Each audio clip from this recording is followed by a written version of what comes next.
پیش از آن که پیامبر صلی الله علیه و سلم به مدینه هجرت کنند به طائف رفته بودند، ترک مکه کردند. بعد وفات ابو طالب و بعد وفات حضرت خدیجه که ابو طالب حمایتگری پیغمبر صلی الله علیه و سلم در زمین بعد الله تعالی و حضرت خدیجه شخصیتی بودند که پیغمبر صلی الله علیه و سلم را با مال خود دستگیری میکردند و وقتی که بیگاه به خانه می آمدند با سخن و با معامله زیبای خود پیغمبر صلی الله علیه و سلم را دستگیری میکردند. اینها از دنیا وقتی که گذشتند پیامبر صلی الله علیه و سلم به سوی طائف رفتند که 70 کیلومتر از مکه یک شهری هست طائف. در آنجا بعضی خویشاوندانشان سرداران طائف بود، به نزد آنها رفته خواستند که دین مقدس اسلام را از شهر طائف به دنیا پهن کنند. اگر امیران طائف پیغمبر صلی الله علیه و سلم را قبول کند، مقصدشان این بود که از طائف ایستاده دعوت را پیش بردنی بودند که آنها پیغمبر صلی الله علیه و سلم را سنگسال کردند و خونشار کردند و با یک استهزای و مسخره از شهرشان بیرون کردند. بعد پیامبر صلی الله علیه و سلم خیلی دعاهای غمگینانه کردند که پروردگارا اگر بر این مصیبت هایی که بر سری من آمد غضبی تو نباشد فلا ابالی، من پروا نمیکنم، لیکن با وجود همین عافیتی تو آرامی و تینجی برای ما وسیع‌تر است، یعنی خوب است. خیر خلاصه در راه چندین کافرها مسلمان شد، حتی جینها مسلمان شد. الله تعالی همچون تسلیت گفت که اگر اهل زمین تو را قبول نکنند، مردم اگر تو را قبول نکنند، جینها به تو ایمان آورد. بعد از آن سفر آسمان تشکیل کرد، به سوی 7 قبض آسمان همراهی جبریل رفتند و اسراء و معراج شد. بعد همین حادثه همچون احترام و همچون اکرام، بعد این قدر غم و غصه های مشقت ها، خلاصه در وقتی بازگشت از طائف، وقتی که از حدود طائف به حدود مکه آمدن، اگر به مکه میدار آمدن، عادت این بود که پیامبر صلی الله علیه و سلم رو مشرکان میکشتند. برای آنکه پیامبر صلی الله علیه و سلم مکه را ترک کردند، وقتی که بار دوم وقتی که وارد میشد آنها میکشتند. در همین جا مطعم ابن عدی همین موسفید را واخوردند، گفتند که مرا تا خانه ام ببر، در جوارت گیر، در حمایت گیر.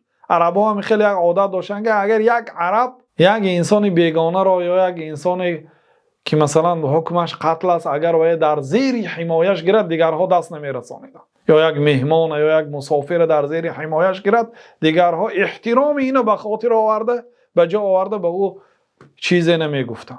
پیامبر صلی الله علیه و سلم از مطعم ابن عدی طلب کردند که تا خانه مرا بر. او گفت که من فقط تا خانه تا میبرم، به دوامش تو رو دیگه به کفالت نمیگیرم. اگر بعدی به خانه رسیدن تو رو به قتل رساند، یعنی از من نبین.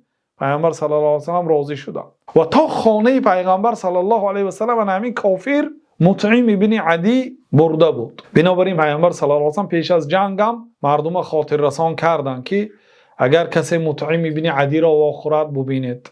این حادثه شاید 4-5 سال پیشتر شدگی است. جنگ بدر سال 2 هجری شد. پیامبر صلی الله علیه و سلم صف جنگ را راست کرده ایستادند، مردم را به جنگ نصیحت و آنها را قوت داده ایستادند. در همین جا همین مطعم ابن عدی و نیکی های همین را فراموش نکردند.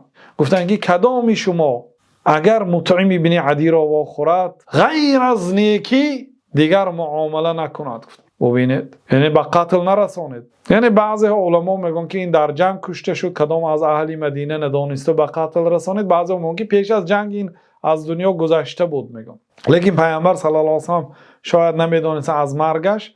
گفتن که یعنی همچون وفاداری اگر مطعم ابن عدی را کسی واخورد، از خودش به او غیر نیکی دیگر چیز نشان ندهد. گفتن ببینید وفاداری را به یک نیکی مطعم ابن عدی. با اینه بینید که بعد این که دانستن که مردگی هست، گفتن که لو کان مطعم ابن عدی حیا، اگر مطعم ابن عدی زنده میشد، ثم کلمنی فی هؤلاء النتنه، سپس برای من سخن میکرد که همین اسیرهای بدبوی را به من ده. گفته اگر سخن میکرد به خاطری مطعم ابن عدی بی پول میدادم. ببینید وفاداری را. ما باید در این قصه ها و از این حدیث ها عبرت گیریم. چه خیلی یک زن همراهی شوهرش 20 سال 50 سال 10 سال 2 سال زندگی میکند، به یک بالش سر میماند، در یک دسترخوان نشسته طعام میخورد، با همدیگر میخندد، در یک جا زندگی میکند، از نیکی های همدیگر برخوردار میشود. سپس وقتی که یک عملی میکند که به او ناپسند است میگوید که ما رأیت فیک خیرا قط، من در تو در طول حیاتم نیکی را ندیدم. این انکار نیکی است، انکار نیکی های شوهر است. یکفرن الاحسان، به نیکی های شوهر کافر شدند و یکفرن العشیر، و شوهرها کافر شدند. و ببینید این حدیث واقعا حدیثی هست که برادرای عزیز هر چقدر درباره‌اش سخن کنید، یعنی مسئله های زیاد رو در بر میگیرد.